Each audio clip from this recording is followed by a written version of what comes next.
All right, Larry Krueger here from the Pig and a Pickle Krug Show with a little 49er video. The 15 things the Niners need to do if they want to win Super Bowl 60. We'll go through it 1 through 15 next. But first, we're brought to you by Pig and a Pickle, the best barbecue in all of Northern California. Check them out there in Emeryville. They're in Corte Madera. They're open 7 days a week from 11 a.m. till 8 p.m. or until they run out. Pig and a Pickle, the best barbecue in all of Northern California. Go say hi to Damon and Mary. Get some brisket chili. Tell them that Krug sent you. We're also brought to you by Claw-Daddy Arcades. He's a great follow on Instagram at Claw_Daddy_Arcades and find an arcade location near you. He's got 2 in Southern California, 3 in Southern California, 1 in Fresno, 1 in Modesto. He's got a location coming here in the Bay Area, Claw-Daddy Arcades. And this video is also sponsored by LearnKey's Upskill Academy, an online learning platform designed to get you job ready in 6 months or less. Whether you're interested in IT, cybersecurity, marketing, or another high-demand field, they offer over 30 certification programs to help you take that next step in your professional career. 37 years in the biz, over 200,000 students they've worked with, over 100 students get placed in new jobs every month. Check them out. The links are in the description below. Thanks to LearnKey Upskill Academy for sponsoring the Krug Show. All right, let's talk a little bit about the 49ers. And, you know, there's like seemingly going to be 2 different camps going into this year, and it's pretty clear. The Niners have left themselves a lot of heavy lifting to do in the draft. So there's a lot of people that are looking at that and say, they can't compete. This isn't a year that they will compete. They're not the Eagles. They're not the Lions. They're not the Commanders. They don't have the same talent. Yeah, they got 11 draft picks, and yeah, they might be able to have a great draft. But I think there's a segment of the, Niner nation, whether it be media, fans, whatever, that look at 2025 and just go, Niners are punting on the season. And there's no question. There's a lot of heavy lifting to be done. And I still think potentially it can be done, but it's going to take an epic draft haul. There's no doubt about that. The 2025 NFL draft coming up here in the next couple of weeks, could provide the 49ers with solutions to the problems that ail them. You could say that they must provide the 49ers with solutions to the problems that ail them, or they don't have a great shot this year. All right, so let's go through. If the 49ers really want to win the Super Bowl, let's go through what we think they need to do start to finish. And it is in no particular order, okay? One, I think they need a veteran kicker. I don't trust Jake Moody. I'd love to see the 49ers sign Nick Folk. So we could start right there. Go get a veteran kicker to at least compete with Jake Moody. A good veteran kicker that can take that job. Not just, any veteran. A guy who's a good veteran kicker who can compete with Jake Moody and let the best man win. I think everybody, the players, the fans, everybody needs to see another option other than Jake Moody, a kicker. So that's number one. Number two, the 49ers, I think if you look at the way this draft is coming down, they're going to have to emphasize the defensive front and the offensive front, linebacker, a couple other spots well before they ever get to corner.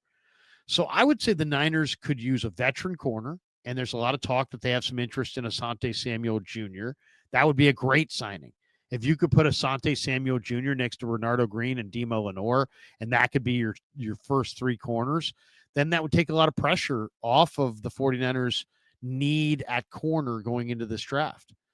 But I would say even if you don't get Asante Samuel, I think the game plan at corner is you need a couple day 3 corners. And there's some good ones. Bilal Kone from Western Michigan. Got good size, good speed. I like him a lot. James Burgess, Alabama A&M, or maybe Alabama A&T. Burgess is a tall corner who's got really long arms and really exciting coverage ability. BJ Mays from A&M. Aggressive corner with good size. Carlin Vigors from Louisiana Monroe, I believe. Vigors looked really good in the All-Star games. Mac McWilliams is a good player. Jordan Clark, who is Ryan Clark from ESPN's son from Notre Dame. Fentrell Cypress II from Florida State. And Jabbar Muhammad from Oregon. These guys are all probably going to be there late on day 3, and they're all pretty good corners, and the Niners need to pick themselves off at least one or two. Maybe it's round 6 or round 7. Maybe it's after the draft. But they got to get themselves a couple day 3 corners. I don't think they can invest in day 1. Probably not in day 2 either. But if you can get to day 3, and if you can find some good value corners, and I think there's some good ones there, I just named a few, that would be huge. So that's need number 2. Need number 3. The Niners need multiple defensive linemen and pass rushers. I'm just putting this as one collective need, but in reality, they could draft a half dozen of these guys. Savion Jones, Aeneas Peebles, Walter Nolan, Josh Farmer, Oluwafemi Oladejo, Aiden Huntington, if you want to go day 3, guys. The Niners need to find multiple defensive tackles, defensive ends, defensive linemen, in all shapes and sizes. Peebles and Savion Jones are a couple of my favorite pass rushers in this thing for sure, because they can both rush inside and outside. But the Niners have to get, this is probably the most important thing on the list. They got to bulk up. I would say 5 or 6 picks on the defensive line alone. So that's, if need 1 is, we're not going in any order, but get a veteran kicker, get a couple day 3 corners. You got to come away with a half dozen or so defensive front linemen, defensive ends, defensive tackles. I mean, it's really the most important thing you got to get done in this draft. Another thing on the list, and you're trying to win the Super Bowl. All teams always go into the draft looking for an underrated quarterback that they could get on day 3 that could evolve potentially into something much more than a day 3 quarterback. I've got a guy that I really like this year, and it's Peyton Thorne from Auburn. Son of a coach, grandfather played football. He's mobile. He's smart. He's super competitive. Eugene Asante joked with me, or he told me that they were joking with Peyton Thorne after he ran some great run. They were calling him Vanilla Vic, Vanilla Michael Vick. Either way, Peyton Thorne has got some talent. There's no question. He's got a lot of poise, a lot of competitiveness, a lot of moxie. There's a lot of Brock Purdy in Peyton Thorne. So to me, all teams need an underrated quarterback in every draft. And this year, I'd say it's Peyton Thorne. All right. Another thing on the list for the Niners. CMC may return and be great. He also may never be the same. And the Niners season potentially is riding on that. So you got to find yourself a starting caliber running back in this draft to cover yourself. The Niners have gone to RB1, RB2, RB3, and RB4 almost every year of the Shanahan regime. They go through running backs really, really quickly. They need depth at the position, and you need somebody great. So I would say, Travion Henderson, Quinshon Judkins, DJ Giddens, RJ Harvey, one of those guys. Got to invest in a big time running back in this draft. I know you've got, people have, scars from the Trey Sermon pick and scars from Joe Williams and scars from Ty Davis Price. Get over it. You need a big time running back, and you probably got to take one relatively early. Especially when you look at all the great players here. I mean, Travion Henderson and Quinshon Judkins, I think, are perfect for the 49ers. RJ Harvey would just be a perfect 49er. Another to-do on the to-do list. The Niners need a new Dre Greenlaw. They need a Dre Greenlaw replacement. And I think that player is Eugene Asante, Auburn Tigers linebacker. I think you could get him in the 4th round.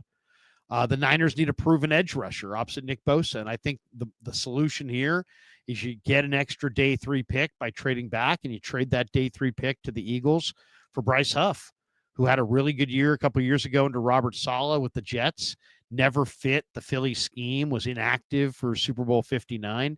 And the Eagles are looking to move him for a day 3 pick, and the Niners ought to make that move. Huff is young enough where you could put him opposite Nick Bosa and give yourself a significant player. So that's a move I would try to make.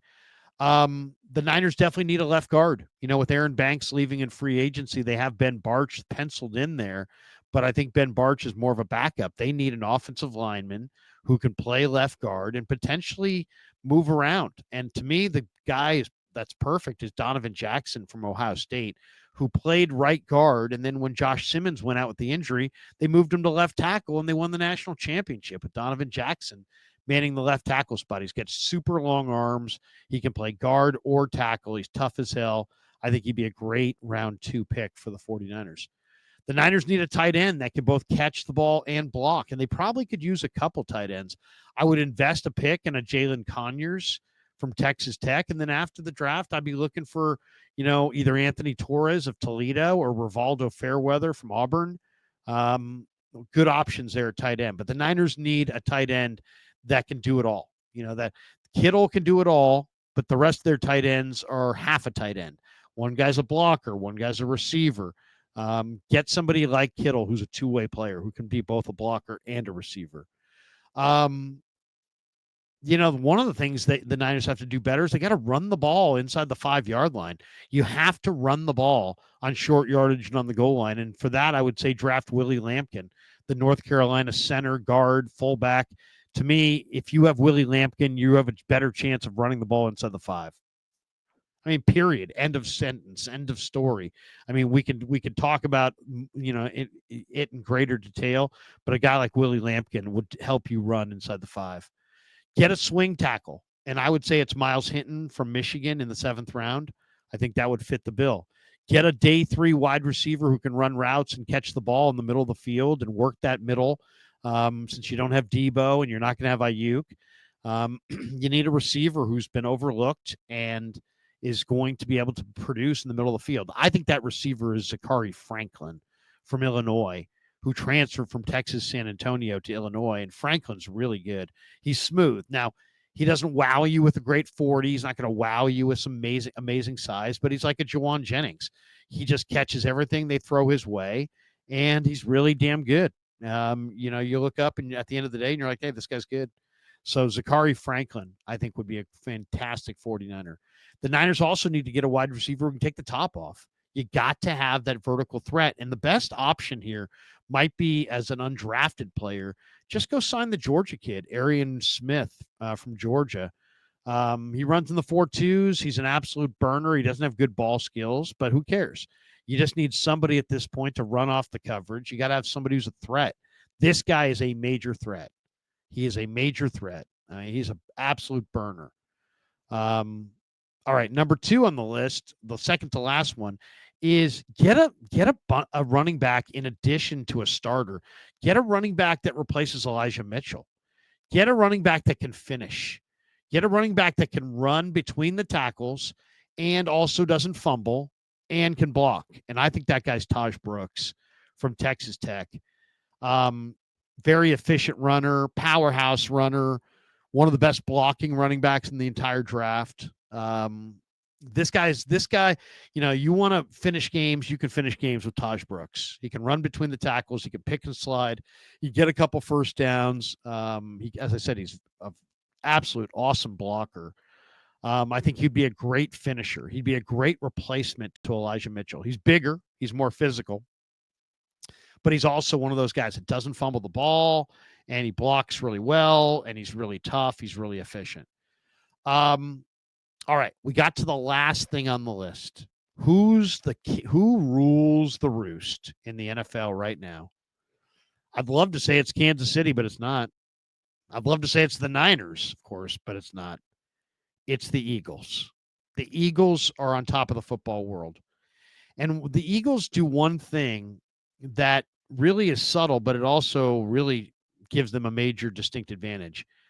Everybody else is playing 3 downs and then punting on 4th down. The Eagles are going for it on 4th down a ton because they've perfected the tush push. And a bunch of teams around the NFL, because they can't stop it, have petitioned the league to vote it out, to ban it. And the league hasn't. The league's tabled it.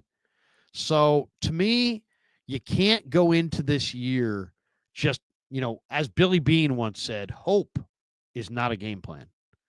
You can't just have a hope that you're going to be better. The Niners' biggest problems are really right at the point of attack. They can't run the ball on the goal line. They can't run the ball in short yardage. They can't stop anybody else from running it on the goal line. They can't stop anybody else in short yardage. So if you can't convert on 3rd and 1, and your opponents are converting at will on 3rd and 1, 4th and 1, it's going to be pretty almost near impossible for you to beat that team. So this idea that, well, the Eagles can just do this tush push and the Niners can just keep getting beaten by the tush push, it sounds good, but in reality, it's running away from your problems. The Niners have to prioritize because they're in the NFC, because the Eagles are on top, because the Eagles now have perfected this tush push and the league has been asked to ban it and won't. The Niners need to figure out how to defend and how to defeat the tush push. And my solution, and I think the best solution out there, is Desmond Watson, the 464-pound defensive tackle from the University of Florida. He is the Shaquille O'Neal of defensive tackles. Shaq is the big man in all big man comparisons. Desmond Watson is the biggest man in all big defensive tackle comparisons. He's 6'6". He's 464 pounds. Now, laugh if you will, and I'm sure there's a lot of people going, oh, you can't just put a fat guy out there. But he's not just a fat guy. He actually had 36 reps of 225 at the Florida Pro Day. That shows his upper body strength is legit. Those 36 reps would have been the most by any player at the combine this year. I don't care how fat you are. Fat doesn't move 225 36 times. You don't move 225 36 times because you're fat. And oh yeah, you're just a fat guy. No. That guy's legitimately strong. This guy is enormously strong. His anchor strength is the greatest of all time. He's literally rooted into the ground like a sequoia. He is an island unto himself. Give me 464-pound Desmond Watson against 304-pound Cam Jurgens in a short yardage tush push situation. You want to stop Jalen Hurts. You want to stop Cam Jurgens. You want to stop Landon Dickerson. You want to stop the Eagles at the point of attack. You want them. You're not going to get the league's not going to cancel the play. So hope is not a plan. Draft this guy and get him out there on short yardage, and I'll take my chances. I'll take my chances that 464-pound Desmond Watson will stuff 304-pound Cam Jurgens at the point of attack. If the Eagles want to bring some caveman tactics into the NFL, and the league rules officials will not ban it, then the 49ers should go caveman back right at them. And Watson is that caveman answer. It's time to think outside the box. Go get this guy. Use him on short yardage yourself. Do your own tush push. He would be how I would stop their tush push, and he would be how I would create my own. Just have that guy play center. Let Brock Purdy hide behind that guy and let him just move forward. Just come out of your stance and be. And that's it. That's all it takes. I mean, there's no nuance. People were looking for nuance as a way to stop the tush push. It's not a nuanced play. It's a caveman play, and it's going to take a caveman solution to counter it. Desmond Watson is that caveman solution. And I understand, he's out of shape. But, I mean, the Eagles just won the Super Bowl with Mekhi Becton. It wasn't that long ago that people were like, Mekhi Becton's just a big out-of-shape guy. Really? He's now a big out-of-shape guy who has a Super Bowl ring and a brand-new contract. So maybe the 380-pound guard, maybe the Eagles are onto something. Maybe the tush push, maybe the Eagles are onto something. And you can sit there and just do nothing and hope that that they don't get into a situation where they're tush pushing on you, or you can go draft this guy in the last round. You got specialists left and right. This is one of your specialists. This is your tush push specialist. This is your short yardage specialist. How bad could he possibly be? I'm sure there's endurance issues and that kind of thing. But once again, 36 reps of 225 shows that he's got legit upper body strength and power, and the anchor ability is the best of all time. So I think if you're going to the Super Bowl, you're going to have to beat the Eagles. The road to the Super Bowl goes to the Eagles. The road to the Super Bowl also involves defeating that tush push. You cannot have that level of a disadvantage where they have 4 downs to make 10 yards and you really have 3. So to me, a counter is in order, and bingo. The answer to our prayers is here in the form of Desmond Watson, Florida's 464-pound nose guard. Get him and defeat the tush push. All right, there you go. Those are the 15 things that the Niners have to do if they want to win next year's Super Bowl at Levi's Stadium, a Super Bowl 60. Thanks to Pig and a Pickle for being the title sponsor of the Krug Show. Thanks to Claudaddy Arcades and Learns Key Upskill Academy. The links are in the description below on all of our sponsors. And thanks to all of you guys for supporting the Krug Show on YouTube.